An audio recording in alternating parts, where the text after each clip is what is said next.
Hey guys, sorry for the intro. I just wanted to say thank you so much for helping me reach 1,000 subscribers. We reached it so much faster than I could have ever imagined. So to celebrate this milestone, this video will have 2 stories rather than the normal 1 per video. I hope you guys enjoy. My friend Samantha and I were so excited to take a road trip together to go hiking somewhere further from home. We've been talking about it since we graduated college a few years back and finally found the time. Well, she always made the time. It was mainly me that had trouble balancing work with anything else. Looking back now, I wish I had spent more of this trip focusing on Sam, the scenery, and being present in the moment. I wish I had been a better friend. Sam was the most excited for our trip. The week before we left, she was texting me about restaurants in the area, stuff to do. She even made a Spotify playlist with both of our favorites so we could listen to 7 hours worth of an eclectic mix of classic rock, pop, and black metal, and was marketing trailheads we might enjoy on her Google Maps app. I felt bad for putting off the trip for so long. We got to catch up, explore, try cool food. We had a great trip up until our final hike. We're both in decent shape, and since we had the supplies and plenty of daylight, we decided we were going to try a longer, unpaved trail that went around this beautiful lake. It was the last hike of our trip, and we decided to take a more difficult and less crowded trail. Initially, it was a wonderful hike. The water was such a surreal shade of blue, and the pine trees and rolling hills were breathtaking. The air was thinner than we were used to, but so refreshing. As we hiked around one bend, I almost ran right into Sam's back. I'd been falling behind, focusing on placing my feet in exactly the right locations in the soft dirt so I didn't go sliding down 20 feet to the shore. Sam stood frozen, a deer in front of her blocking the trail. As I approached with my backpack jingling and breathing heavily, the deer stood for a moment more, tilting its head sideways at me before darting back into the pines. She looked back at me, her face tight. "Did you see that?" "The deer? Yeah, it was pretty magical." She gave a little laugh as she started up again so we could both move on to the section of the trail that had sturdier footing. "No, I mean, something was wrong with that deer. It was way too comfortable around me. And I don't know if you could see or hear it, but it was drooling and making these weird sounds." We continued on in silence after that as we focused on our footing and the scenery, stopping every so often to take pictures. One time, when we were stopped, we heard rustling to our right, higher up on the hill. I got the bear spray out and held onto it. It seemed to be walking parallel to us, roughly matching our pace. It sounded big, too. Eventually, the hiking trail rose to meet the higher part of the hill, and I couldn't help but sigh in relief. I'd been so worried I'd roll my ankle and tumble down the mountain, so it was good to have more room so I wasn't walking right on the edge. Back in college, I'd sprained my ankle badly, but couldn't afford to see a doctor. It healed a bit oddly, and since then, my left ankle has been iffy. After a while, I needed to sit for a moment, walking uphill for an hour in addition to the 6,500 foot elevation. I was struggling. Maybe I'm also a bit more out of shape than I had been willing to admit, too. Sam sat with me for a moment, but then saw some wildflowers about 10 feet into the woods and left to go take a quick picture. With her gone, I felt a sudden chill. Something was watching me. "Sam?" I called out nervously as the rustling grew louder and I gripped my container of bear spray tightly. It stepped out of the woods, and it was just a deer. Or more specifically, it was the deer. The same one that Sam and I had encountered. Now that she had pointed it out, I could see what she was saying. The deer had no issues approaching me. It was scrawny, walked slowly, but like it had too much to drink, and it was definitely drooling. I jumped up and waved my arms at it to go away. I knew it was sick and the poor thing was confused and probably suffering, but it creeped me the hell out. It cocked its head and seemed to be studying me, looking me up and down.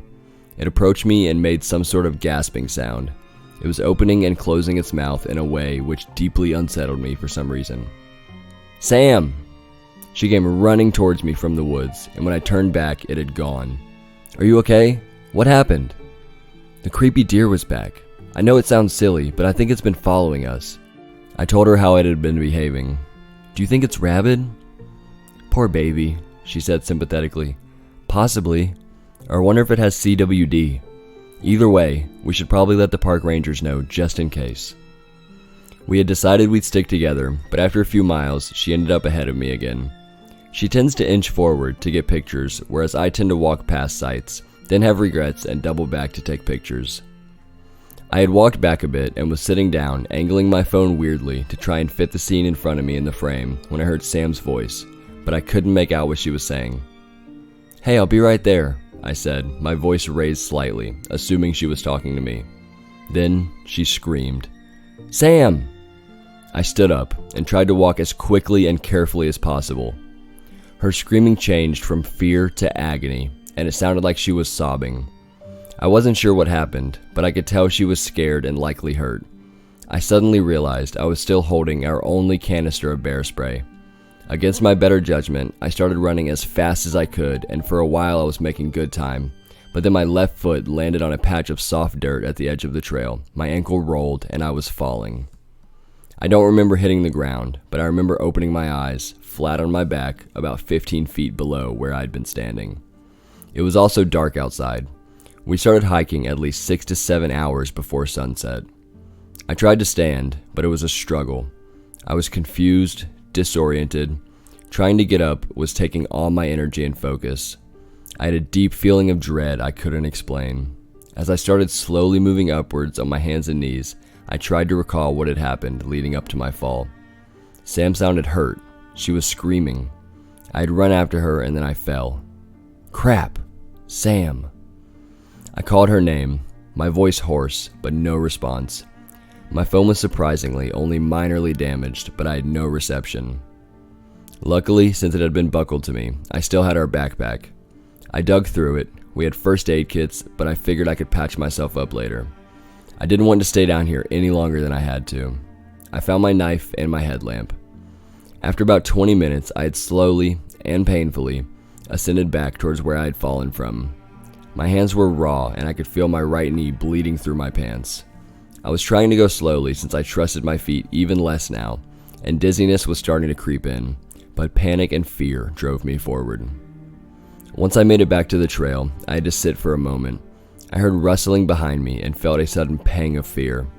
Something or someone had injured Sam, and here I was, sitting alone, injured, with my back to the woods, in the dark.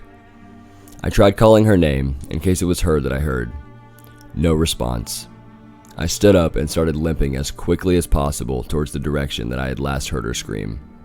Luckily, the ground had evened out because I could feel myself weaving unsteadily. I knew that something terrible may have happened to her, but I kept trying to keep that thought out of my mind. As my calls to her remained unanswered and it became harder to imagine a scenario in which she was okay. I felt my throat tighten and tears roll down my cheeks. I kept looking for her. I knew she wouldn't just leave me here. I think part of me knew then that she was gone. She would have been searching for me if she was okay. And even if she left to get help, I think they would have found me by then. Somehow, eventually I navigated my way to where I thought she had last been. I was hoping maybe if she was injured, she was okay and just out of it and confused like I was. My foot caught in the mud and I fell. Lights flashed behind my eyelids and I felt overcome with nausea. The light from my headlamp had greatly dimmed, as it was now coated in mud and grime. I heard movement behind me. As the smell hit me, I realized the mud was dirt mixed with blood. I could taste it, mixed with the gritty texture. Leaves covered what was likely blood stuck to my face, and I felt something soft and wet under my shoulder. The rustling behind me became discernible as footsteps. I felt around for my knife, my bear spray, but instead felt something hard and sticky. I was certain I had just found out what happened to Sam and had a good guess at what was about to happen to me next. I felt no urge to get up as the footsteps got closer. I knew I couldn't outrun it. I closed my eyes, trying to focus on something, anything else, not knowing if I wanted to see what was coming for me. The footsteps stopped, and I could hear labored breathing coming from above me. I waited, and then as no blows came, I opened my eyes. It was Sam. She stood over me, breathing heavily from her mouth.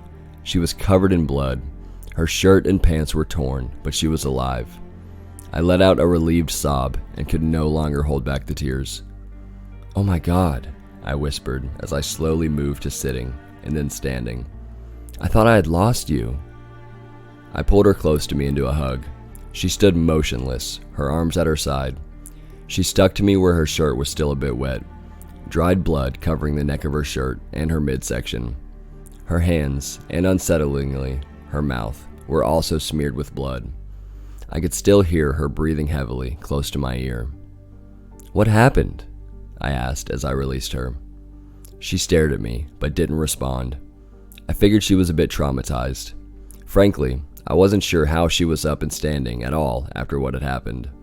She was a bit wobbly, but otherwise seemed to be able to walk. As we walked towards the car, she fell behind me, which made me nervous as I didn't want to let her out of my sight. She kept stopping, staring over her shoulder while I tried to coax her forward. Eventually, after what felt like forever, we made it back. My ankle was killing me, but I had to try to move as fast as possible. Although the woods were eerily silent, I wanted to get out of there as fast as possible. When we got to her car, I was debating if we should drive ourselves to the hospital or call 911. I had this feeling of terror that I couldn't shake. I pictured us making it all the way here to the car and then something breaking in the woods, attacking us. I decided we needed to leave now. "Do you have your keys? Do you think you can drive?" I asked. She had an old Jeep pickup and was very sensitive about other people driving her baby. Plus, I wasn't sure I could drive us with my ankle as it was. She said nothing, cocked her head at me. I know, we look like we've been mauled by a bear.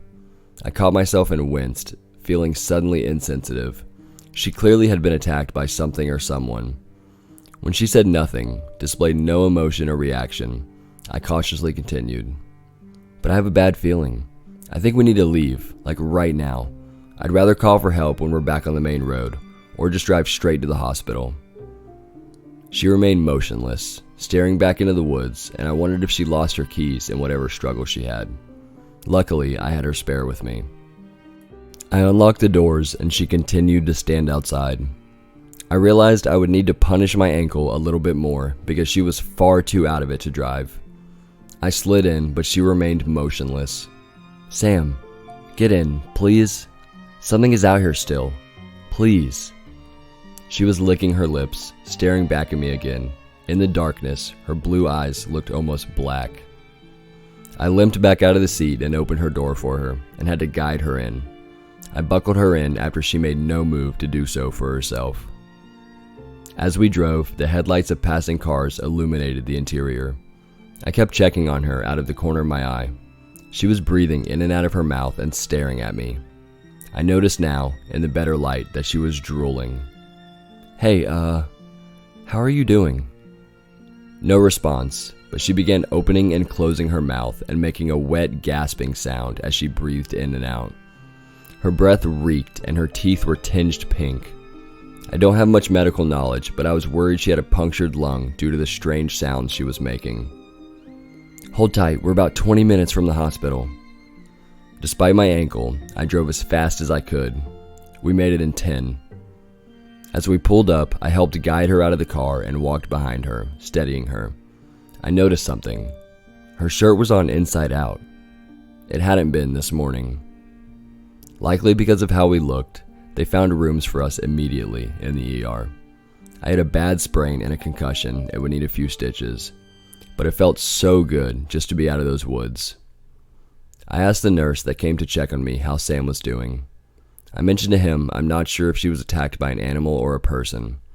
I also mentioned what I had noticed about her shirt, and that we may have encountered a sick animal in case any of that helped. When he returned, he was clearly distressed. Sam was gone. She hadn't appeared to be outwardly injured, strangely, but they had wanted to assess for internal trauma. However, the first moment they had left her alone, she had just walked out, judging by the bloody footprints. It's been weeks, and I still haven't seen Sam since. Her mom hasn't either. She's been working with the police out here. They think Sam has a head wound and is just confused and will turn up in town eventually. But a few days ago, I heard on the news that a partial skeleton was found on the trail we were on. Likely the victim of an animal attack, they said. And due to the condition of the body, they were asking for leads so they could use dental records to help identify the victim. This might sound crazy, but I think it's her they found. I don't know how to explain it, but I don't think Sam ever left those woods that night. It's my fault, and I don't know what that thing was that I drove into town. If you live in southern Colorado, please be safe. I'm sorry.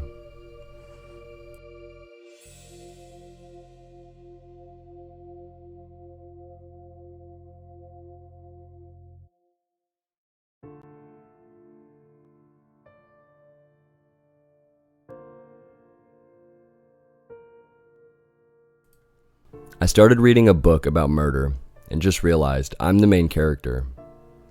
Over the past couple years, I've taken up reading as a hobby. First, I started out with the classics the way most people do. Pride and Prejudice, To Kill a Mockingbird, 1984. You know, all those books I pretended to read when they were assigned in high school. And after I was done with those, I started searching for a genre to pique my interest, but couldn't settle on anything in particular. But then I realized that it's not the genre that entices me the most, it's the character. What's better than being able to relate to a character at a personal level? A well-written character lets you believe in the characters, empathize with their struggles, and get immersed in the storytelling. Characters are what give life to reading, but I only ever wanted to relate to those characters. I never wanted to be one. I picked up a book about 3 days ago in my local bookstore called A Small Town Murder. It was a lone copy on top of the stack of Bill Browder's new book, Freezing Order. It looked like someone had moved the book to the front of the store, almost in some kind of spite that it wasn't shelved in the forefront of a customer's bookstore trip. When I picked it up, the cashier immediately leaned over the counter. He was an elderly man with a bald patch and a faux gold chain connected to the arms of his glasses, drooping over the nape of his neck. I'd come to know him well as my reading habit developed. He was a sweet man who seemed almost as lonely as me. He gave a wry smile and pointed to the book in my hand. "That one's from a local author." "Oh yeah? That's neat," I answered absently as I tried to read the back cover. "Yep," he said. "Guy keeps coming in here and moving the book from the crime and thriller section to the front of the store." He shook his head with a laugh. "He thinks I don't notice, but I've been moving them back after he leaves. I don't know. Maybe I'll just keep them in the front from now on. No harm in that, is there?" "No," I said quietly. I was admittedly hardly paying attention to the cashier. I couldn't read and talk at the same time, and I was fairly entranced by the back cover description. Ben, a young man in his early 20s, lives alone in a small town in Montana. He starts to notice strange things happening around this house until he realizes someone is watching him. Can Ben escape his stalker before becoming his latest victim? I couldn't believe it. Someone had written a story with a character in a small town Montana. I hadn't been the type to read a crime/thriller novel, but the character sounded too relatable to pass up. He even had the same name as me. I looked up and down each face of the book for a price tag. There was none. "How much?" I asked. The cashier waved off my question. Honestly, the guy would be thrilled to know someone actually looked at the damn thing. Just take it. I smiled and thanked him, then took the book home. And since I picked it up in that store, I couldn't seem to put it down. The writing wasn't particularly impressive, but the character was fascinating. He was in his early 20s, had thick red hair, freckles, big round, white-framed glasses he hardly ever wore, but desperately needed. Unmarried, had a cat who slept all day. Sure, that description doesn't usually scream superhero, but he didn't need to be. He was exactly like me. What are the chances? I thought. Honestly, it was a little refreshing not reading about a rich, hulking Adonis of a character who was smooth and cunning and good at everything. The character had even taken up reading in the last couple years and found himself spending most of his time focusing on that new hobby when he wasn't at work. This book felt not too different from an autobiography for me. Sure, I've seen relatable characters like In the Adventures of Tom Sawyer, Catcher in the Rye, or All the Bright Places, I know, concerning books to find relatable. But of all the hundreds of books I've read, I'd never found one like this. After a couple hours of reading, I'd already glided through the first few chapters. The main character, Ben, had become rather reclusive as of late because of some traumas that aren't explained very well in the book. He was smart, but had some trouble socially in high school. There was also an ironic component. He lived in a small town where everybody knew everyone's name, but Ben didn't know anyone besides the sweet old man running the bookshop. When I read descriptors like this, they felt like personal attacks in a way. But it's just a fictional character, right? I thought so too, until I got to the 4th chapter, around the end of Act 1, so to speak. As the descriptors continued and grew more accurate, a sinking feeling overtook my stomach. The character's previously unexplained trauma started to come out. His best friend had been murdered 4 years earlier. My best friend was murdered 4 years ago. Reading this would have brought me to uncontrollable tears if not for the descriptors I'd already read. Instead, I started to panic.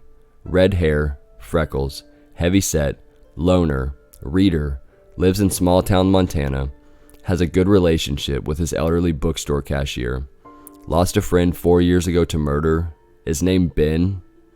No, these weren't just coincidences anymore. This was me. And then I read the lines where that first major plot point developed. There was a whistling in the cornfields outside his house. Ben had been losing sleep over a new thriller book he was reading, so even the slightest unexpected noise made him uneasy.